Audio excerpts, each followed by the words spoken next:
Selamat sejahtera kepada Dr. Hasmadi Hassan dan rakan-rakan sekalian. Saya Sarasuri anak perempuan Rajendra dengan matrik ID SA22025 dan saya ingin membincangkan tentang sejarah, definisi dan konsep perlembagaan. Mari kita tengok. Bagi perlembagaan persekutuan, Malaysia mempunyai perlembagaan bertulis. Perlembagaan ini dikuatkuasakan pada 31 Ogos 1957 dan perlembagaan ini digubal oleh Suruhanjaya Reid dan Suruhanjaya Reid ini diketuai oleh Lord Reid, Sir Ivor Jennings, Sir William McKell, B. Malik dan Hakim A. Hamid. Ianya digubal berdasarkan 131 memorandum yang diserahkan oleh parti politik dan Pertubuhan Tanah Melayu. Perlembagaan merupakan sumber yang segala perundangan yang wujud dalam negara dan ianya dikanunkan tetapi boleh dipindah. Perlembagaan ini memperakukan semua undang-undang yang wujud di Sabah dan Sarawak sebelum Hari Malaysia. Bagi konsep ketertinggian perlembagaan, Undang-Undang Perlembagaan Persekutuan merupakan undang-undang tertinggi negara. Perlembagaan persekutuan menjadi punca kepada semua undang-undang, sama ada sedia ada atau yang bakal digubal. Semua undang-undang yang ada tidak boleh bertentangan dengan perlembagaan. Parlimen memperoleh kuasanya daripada perlembagaan, tetapi Parlimen mempunyai kuasa yang terhad dan tidak boleh membuat undang-undang bagi perkara yang berada di luar bidang kuasanya. Mahkamah mempunyai kuasa untuk membatalkan sesuatu undang-undang yang digubal oleh Parlimen jika undang-undang berkenaan berada di luar bidang kuasanya dan bertentangan dengan perlembagaan persekutuan. Walaupun YDPA menjadi ketua negara, baginda juga tertakluk kepada perlembagaan. Sebarang undang-undang yang bercanggaan dengan perlembagaan akan terbatas setakat mana yang bercanggah sahaja. Tidak ada sebarang institusi di Malaysia yang boleh mengatasi kuasa dan kedudukan perlembagaan sebagai undang-undang tertinggi. Sungguh pun perlembagaan merupakan undang-undang tertinggi, namun masih boleh dipindah. Hal ini bermakna boleh dibuat pindaan demi kepentingan rakyat dan negara.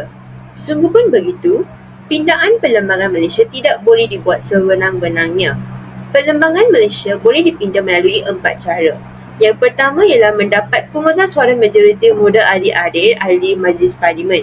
Yang kedua, mendapat pungutan suara majoriti 2/3 ahli Majlis Parlimen. Cara ketiga adalah dengan mendapatkan pungutan suara majoriti 2/3 ahli Majlis Parlimen dan mendapat perkenaan Majlis Raja-Raja. Dan cara yang terakhir ialah perkara yang menyentuh Sabah dan Sarawak memerlukan pungutan suara majoriti 2/3 ahli Majlis Parlimen dan persetujuan yang di-Pertuan Negeri. Seterusnya, perlembagaan juga mengandungi beberapa perkara yang tidak boleh dipersoalkan. Yang pertama ialah agama Islam sebagai agama persekutuan. Kedua, kedudukan istimewa Raja-Raja Melayu dan Bumiputera di Sabah dan Sarawak. Yang ketiga adalah kedudukan bahasa Melayu sebagai bahasa kebangsaan dan soal kerakyatan. Sekarang kita tengok keluhuran perlembagaan.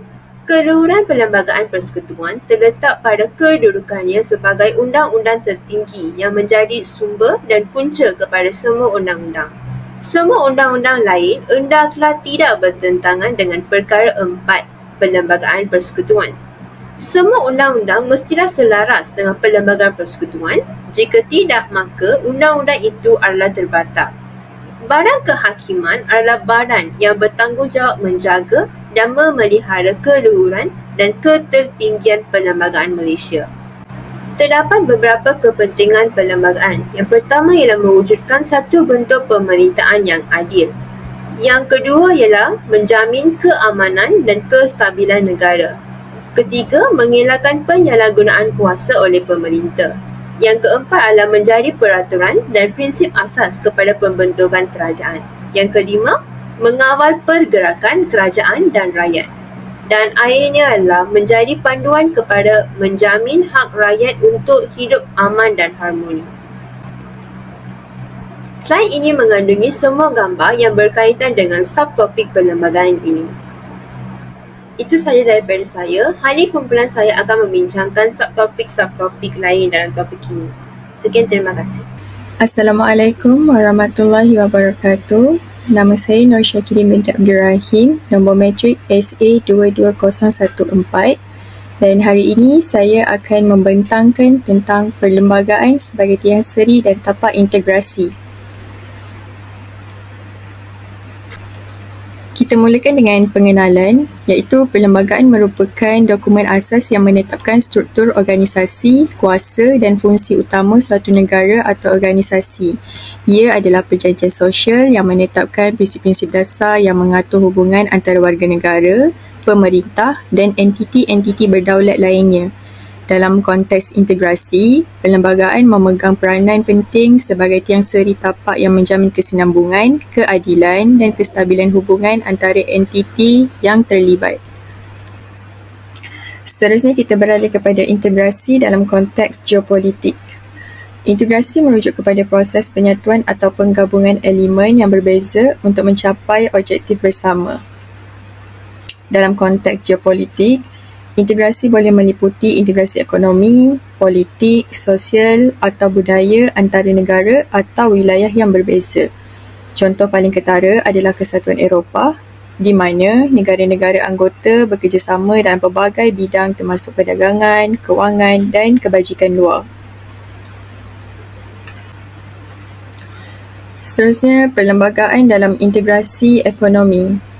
Dalam sektor ekonomi, perlembagaan memainkan peranan penting dalam menetapkan struktur dan polisi ekonomi yang membentuk arah tuju dan matlamat integrasi ekonomi. Ia membentuk asas untuk membentuk persekutuan bebas perdagangan atau kawasan ekonomi bersama di mana negara-negara atau wilayah berkomitmen untuk menghapuskan halangan perdagangan dan mempromosikan pertumbuhan ekonomi bersama.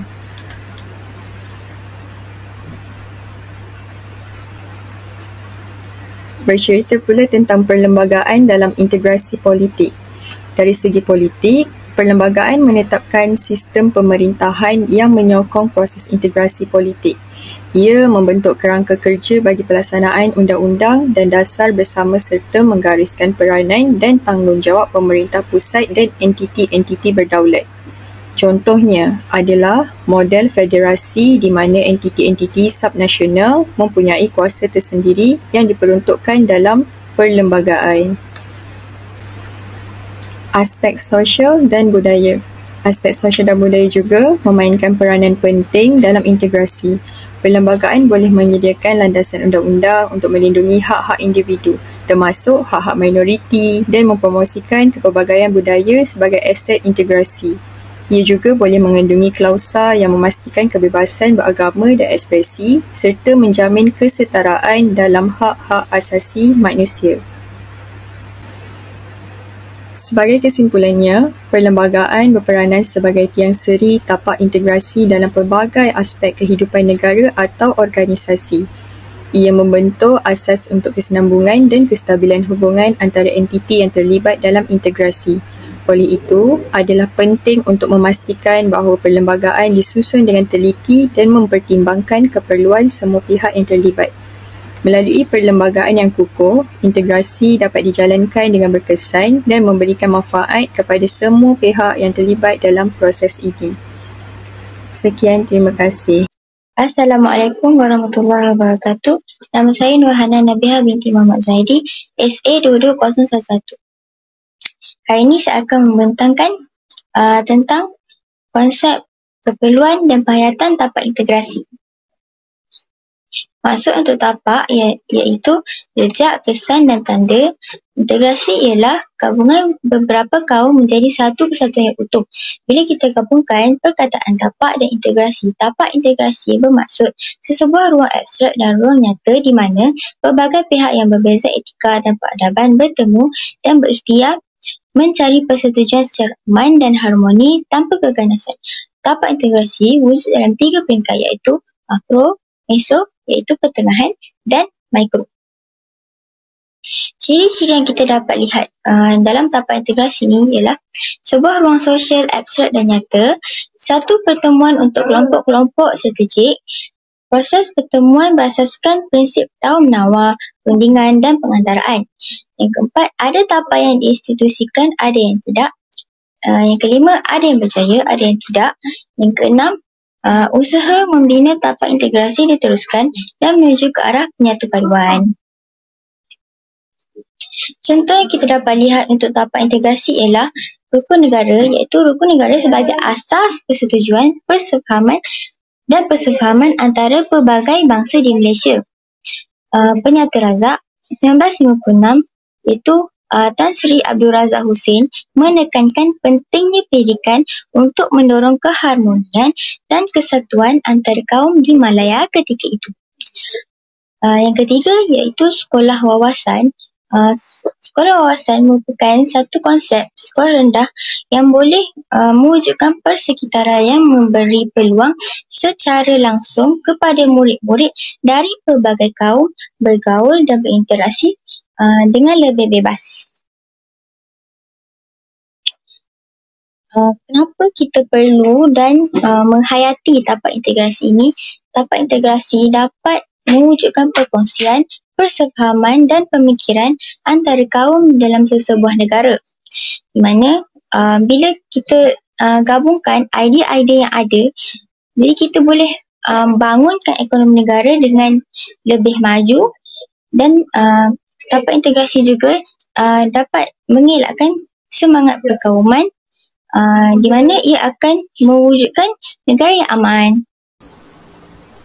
Assalamualaikum warahmatullahi wabarakatuh. Nama saya Nurisa Binti Nisban, nombor matrik SA22006. Dan pada hari ini saya akan membentangkan tentang pembahagian tahap tapak integrasi. Terdapat 3 tahap tapak integrasi, iaitu yang pertama adalah makro, kedua adalah meso dan ketiga adalah mikro. Dan pada hari ini saya akan membincangkan tentang tahap tapak integrasi yang bersifat makro ataupun dari atas ke bawah. Kategori ini adalah bersifat dasar atau undang-undang yang dibuat oleh kerajaan bagi menyediakan tapak integrasi untuk rakyat menyelesaikan isu-isu yang wujud. Dasar ini akan dipantau dan diberikan peruntukan oleh kerajaan. Sebagai contoh, Rukun Tetangga 1975 yang diperkenalkan untuk memberi tumpuan kepada konsep keselamatan dan kejiranan. Ia juga merupakan salah satu proses urbanisasi yang berlaku di antara pelbagai etnik. Selain itu, contoh lain tapak integrasi yang bersifat makro adalah perlembagaan persekutuan, politik pemuafakatan, sistem pendidikan kebangsaan dan sebagainya. Contoh tapak integrasi yang bersifat makro yang pertama adalah perlembagaan persekutuan. Perlembagaan persekutuan merupakan undang-undang tertinggi di Malaysia yang dijadikan panduan dalam pentadbiran dan pemerintahan negara. Ianya mengiktiraf hak warga negara dengan memberikan kedudukan istimewa kepada orang Melayu dan Bumi Putera Sabah dan Sarawak. Perlembagaan persekutuan juga memperakui dan menerima bentuk pembinaan negara bangsa Malaysia dan ianya dipersetujui oleh pemimpin dan pejuang kemerdekaan Malaysia seperti Tunku Abdul Rahman, Tun Tan Sri Lok dan Tun B.P. Sambatan. Perlembagaan juga dipegang sebagai panduan hidup bernegara dalam aman damai dan perpaduan. Contoh seterusnya adalah Rancangan Malaysia. Rancangan Malaysia merupakan rancangan 5 tahun pembangunan kerajaan Malaysia. Rancangan pembangunan ekonomi selama 5 tahun yang bermula daripada 1966 hingga 1970 ini telah membabitkan seluruh Malaysia termasuklah Sabah dan Sarawak yang di mana ianya bertujuan untuk menjaga kebajikan seluruh rakyat dan meninggikan taraf hidup kawasan luar bandar terutamanya di kalangan mereka yang berpendapatan rendah. Bagi mencapai objektif tersebut, kesemua rancangan pembangunan 5 tahun selepas diuji, diteliti dan dianalisis bagi menyokong fakta bahawa kerajaan memandang serius akan isu ketidakseimbangan kaum dalam pembangunan ekonomi negara. Contoh seterusnya adalah Rukun Tetangga. Rukun Tetangga merupakan program sukarelawan yang bertujuan untuk membantu dalam pembangunan masyarakat setempat di negara kita iaitu Malaysia. Rukun Tetangga ini telah ditubuhkan oleh Tun Abdul Razak pada 29 Ogos 1975 bagi menjamin keselamatan penduduk setempat. Peranan utama Rukun Tetangga ini adalah dengan menganjurkan kumpulan-kumpulan rondaan ini bertugas pada waktu malam untuk mengurangkan kadar jenayah di sekitar kawasan perumahan yang dianggotai oleh golongan masyarakat di kawasan perumahan tersebut, yang di mana rukun ini ada dijalankan adalah bertujuan untuk mengawal keselamatan dan juga mengeratkan silaturahim antara satu sama lain.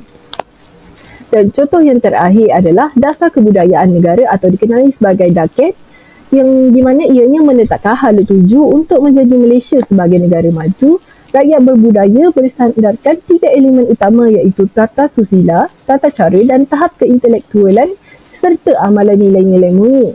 DAKET ini juga digubal dengan mengambil kira prinsip yang terkandung dalam Kadar Kebudayaan Kebangsaan, Dasar Kebudayaan Kebangsaan 1971 dan perkembangan budaya semasa. DAKET ini dijadikan panduan dan rujukan bagi memperkasakan serta meningkatkan lagi pemahaman, penghayatan, kecintaan dan pengalaman budaya dalam aspek kehidupan. Dengan itu, ini sahaja daripada saya. Saya teruskan kepada rakan saya yang seterusnya. Assalamualaikum warahmatullahi wabarakatuh. Saya Sharifah Salina Rohamti Said Ismail dari Kumpulan 6 akan membentangkan tentang tahap integrasi yang kedua iaitu MESO dari bawah ke atas yang memfokuskan tentang peranan NGO. Sebelum itu, saya akan menjelaskan apa itu NGO. NGO merupakan badan bukan kerajaan yang ditubuhkan oleh pihak atau pertubuhan swasta yang tidak mempunyai hubungan dengan mana-mana kerajaan atau pemerintah. NGO ini ditubuhkan untuk memperjuangkan kepentingan awam dan bukannya individu maupun komersial. Antara contoh NGO yang terdapat di Malaysia adalah seperti Kita Fund, MyCare, NADMA, Pertiwi atau Youth Care Malaysia. Jadi sebagai tahapan integrasi yang aktif, NGO ini berperanan sebagai pengagih habuan pembangunan. Habuan pembangunan merupakan insentif keuangan tambahan atau ganjaran yang diberikan kepada individu atau pekerja yang memberikan sumbangan yang signifikan kepada pembangunan syarikat, kejayaan projek atau pembangunan keseluruhan. NGO di Malaysia boleh bertindak sebagai pengagih habuan pembangunan dengan cara bekerjasama dengan syarikat, agensi kerajaan atau organisasi lain untuk menyokong dan memberi ganjaran kepada pekerja atau individu yang menyumbang kepada inisiatif pembangunan. Contohnya, NGO boleh bekerjasama dengan rakan kongsi mereka untuk mengenal pasti dan mengiktiraf sumbangan yang signifikan dengan yang sejajar dengan matlamat pembangunan. Ini termasuk penyertaan sukarela, projek inovatif atau inisiatif yang memberi kesan positif kepada komuniti dan alam sekitar. Seterusnya, NGO berperanan sebagai ejen pemantau pelaksanaan program bagi minoriti. Contoh kaum minoriti di Malaysia adalah seperti Sikh, Baba dan Nyonya, Cina Peranakan Kelantan atau kaum yang minoriti di sesebuah kawasan. Sebagai contoh, sebuah kawasan yang majoritinya kaum Melayu dan minoritinya adalah kaum Cina ataupun kaum India. NGO boleh memantau hak dan perlindungan minoriti dengan cara memeriksa sama ada program yang dianjurkan oleh kerajaan mendukung hak-hak minoriti atau sebaliknya. NGO juga boleh membantu dalam menyuarakan isu-isu yang dihadapi oleh kaum minoriti. NGO juga seharusnya menjadi penggerak untuk mendorong keadilan sosial bagi minoriti ini dengan memastikan kaum minoriti ini tidak terkecuali dalam menyertai aktiviti-aktiviti yang dianjurkan oleh komuniti setempat tanpa sebarang diskriminasi. Assalamualaikum warahmatullahi wabarakatuh. Nama saya Muhammad Asir Rashidan bin Basri, nombor matrik SA22010. Dalam bahagian video saya ini, saya ingin menerangkan tentang tapak integrasi yang terakhir, iaitu daripada segi mikro atau juga dikenali sebagai inisiatif dari akar umbi. Dari segi aspek mikro ini, rakyat memainkan peranan yang penting dalam mengekalkan kestabilan perlembagaan tersebut. Oleh itu, terdapat beberapa langkah yang perlu diambil oleh rakyat dalam mengekalkan kestabilan perlembagaan sebuah negara tersebut. Antaranya ialah merayakan rumah terbuka, memperkukuhkan komuniti rukun tetangga, mengamalkan konsep penerimaan budaya dan akhir sekali adalah melalui tapak integrasi yang tidak rasmi. Okey, baik. Untuk langkah yang pertama adalah merayakan rumah terbuka. Aktiviti rumah terbuka dapat mendidik masyarakat berbilang kaum mengenali serta menghormati budaya etnik yang lain. Semasa rumah terbuka itu diadakan, semua masyarakat berbilang kaum akan berkumpul dan menghiraukan perbezaan fahaman, agama dan politik sekaligus dapat mengeratkan perpaduan dan hubungan sesama masyarakat sedikit demi sedikit. Seterusnya adalah memperkukuhkan komuniti rukun tetangga. Rukun tetangga ini adalah merupakan program sukarelawan yang bertujuan bagi membantu dalam pembangunan masyarakat setempat.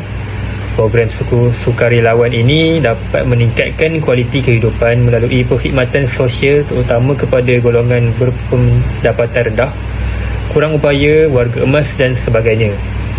Antara kepentingan komuniti rukun tetangga ini adalah dalam menangani masalah yang berlaku dalam masyarakat setempat dan menjadi platform bagi memupuk semangat perpaduan melalui aktiviti-aktiviti komuniti yang dianjurkan.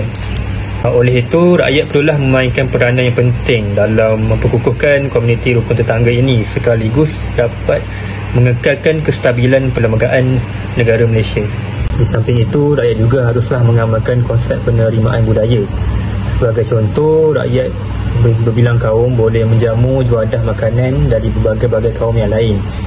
Selain itu, mencuba memakai pakaian dari etnik-etnik yang lain seperti baju Melayu, sari dan Cheongsam.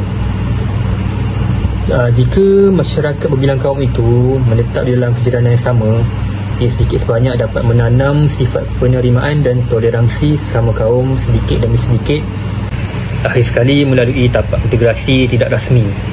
Contoh yang terdekat saya boleh berikan adalah ketika wabak pandemik COVID-19 telah melanda seluruh dunia, rakyat telah bersatu padu dengan membantu antara satu sama lain dan sentiasa mengingati antara satu sama lain untuk mematuhi SOP yang telah ditetapkan oleh kerajaan. Selain itu, ibu bapa juga memainkan peranan yang penting dalam mendidik cahaya mata mereka. Sebagai contoh, mereka boleh menjadi modal peranan dengan menunjukkan teladan yang baik kepada anak-anak mereka. Contohnya, mereka boleh membawa anak-anak mereka ke rumah terbuka yang telah dianjurkan. Mereka boleh menyertai aktiviti-aktiviti komuniti yang telah dianjurkan di kejiranan setempat itu, ataupun mereka hendaklah mendidik anak-anak mereka supaya menghormati budaya-budaya etnik yang lain. Selain akhir sekali, masyarakat sendiri haruslah mempunyai kesedaran sendiri dengan menganjur atau menyertai aktiviti-aktiviti komuniti yang dianjurkan oleh kejiranan setempat. Assalamualaikum warahmatullahi wabarakatuh. Nama saya Muhammad Amir Rashad bin Suhaimi, Metrik ID SA22004. Ini membentangkan tentang kerangka asas perlembagaan persekutuan. Yang pertama, negara persekutuan. Negara persekutuan mempunyai perlembagaan bertulis. Sebagai contohnya Akta, Enactment dan Ordinan. Seterusnya, perkongsian kedaulatan yang dapat mengekalkan perpaduan kaum. Selain itu, negeri diberikan kuasa autonomi. Di samping itu, mahkamah juga adalah mahkamah yang paling tinggi yang mentafsir perlembagaan dan layanan yang sama rata antara negeri. Pergi kepada poin yang kedua, iaitu Islam agama persekutuan. Untuk Islam agama persekutuan, Islam dan Raja Islam adalah sebagai urusan negeri. Seterusnya, Islam bermula dari sejarah warisan dan tradisi. Selain itu, perundangan, pelaksanaan dan pentadbiran Islam menurut perlembagaan dan juga kebebasan beragama yang bermaksud seperti dalam negara kita dapat Islam, Kristian, Buddha dan lain-lain juga. Jadi semua rakyat dalam negara Malaysia ini dibebaskan untuk beragama mana-mana sahaja. Poin seterusnya iaitu perlembagaan persekutuan undang-undang tertinggi. Yang paling bawah iaitu rukun negara ketiga, keluhuran perlembagaan. Seterusnya, semua polisi atau dasar pentadbiran negara hendaklah selaras dengan perlembagaan dan tidak boleh bercanggah dengan mana-mana peruntukan perlembagaan. Seterusnya, perlembagaan adalah rujukan pertama sebagai sumber perundangan dan pentadbiran, dan akhir sekali paling tertinggi iaitu perkara 4, Satu, semua undang-undang bercanggah dengan perlembagaan adalah tidak sah. Elemen warisan. Elemen warisan merujuk kepada elemen asal dan telah sekian lama menjadi pengenalan atau identiti bagi negara. Terdapat perkara 32, 38, 70, 71, 181. Perkara-perkara tersebut adalah tentang institusi beraja, raja-raja di negeri yang di-Pertuan Agong dan juga Majlis Raja-Raja. Seterusnya perkara 3, 11, 4, 12, 2, jadual keempat adalah tentang agama Islam. Perkara 153 tentang keistimewaan Melayu dan kepentingan sah komuniti-komuniti lain. Dan akhir sekali perkara 152 iaitu tentang bahasa Melayu sebagai bahasa kebangsaan kita. Seterusnya adalah tentang kewarganegaraan. Bahagian 3, perlembagaan persekutuan. Peruntukan yang digandingkan dengan keistimewaan Melayu. Terdapat 4 cara untuk mendapatkan kewarganegaraan. Yang pertama, operasi undang-undang. Yang kedua, pendaftaran. Ketiga, naturalisasi. Dan akhir sekali yang keempat iaitu gabungan wilayah. Perkara 5 hingga 13, perlembagaan persekutuan. Kebebasan tidak mutlak tetapi pada ketenteraman dan keselamatan negara yang menjaga aspek kewarganegaraan, kedudukan raja, bahasa Melayu dan lain-lain. Selain itu, merangkum jaminan kepada hak-hak sivil dan politik seperti hak untuk hidup, kebebasan beragama, kebebasan bersuara, hak kepada pendidikan dan harta. Seterusnya, kebebasan yang tidak mutlak mengambil kira keadaan fabrik masyarakat Malaysia, menjaga kedudukan khas orang Melayu dan kepentingan sah komuniti lain. Di samping itu, untuk kerangka asas perlembagaan persekutuan adalah prosedur pindaan perlembagaan. Jadi terdapat perkara 159, seterusnya majoriti mudah, seterusnya 2/3 majoriti dan 2/3 majoriti tambah dengan perkenan Majlis Raja-Raja. Seterusnya perkara 161E tentang 2/3 majoriti tambah dengan persetujuan TYT Sabah ataupun Sarawak. Dan sekali 2/3 majoriti tambah dengan perkenan yang di-Pertua Negeri. Akhir sekali, untuk kerangka asas perlembagaan persekutuan adalah tentang menangani ancaman keselamatan ataupun perkara agresif dan darurat besar. Jadi dalam negara kita terdapat banyak tentera seperti tentera udara, tentera darat dan tentera laut. Jadi dengan mempunyai banyak lapisan tentera ini, jenayah dalam negara kita akan terancang dan negara akan lebih makmur. Kesimpulan merangkumi semua bab 6 ini, integrasi kaum memainkan peranan yang penting dalam memajukan negara kita. Oleh hal yang demikian, kerajaan telah menjadikan sektor pendidikan sebagai salah satu medium dalam memupuk nilai integrasi yang kuat di antara kaum di Malaysia. Dari segi budaya etika dan integriti, kita membina sebuah organisasi yang utuh kerana ia memastikan rakyat melaksanakan apa jua program. Dengan mempunyai perpaduan yang kukuh di dalam negara, secara tidak langsung perlembagaan negara juga turut stabil kerana asas terhadap kestabilan negara sudah. Di situ sahaja pembentangan saya pada waktu ini. Sekian, terima kasih.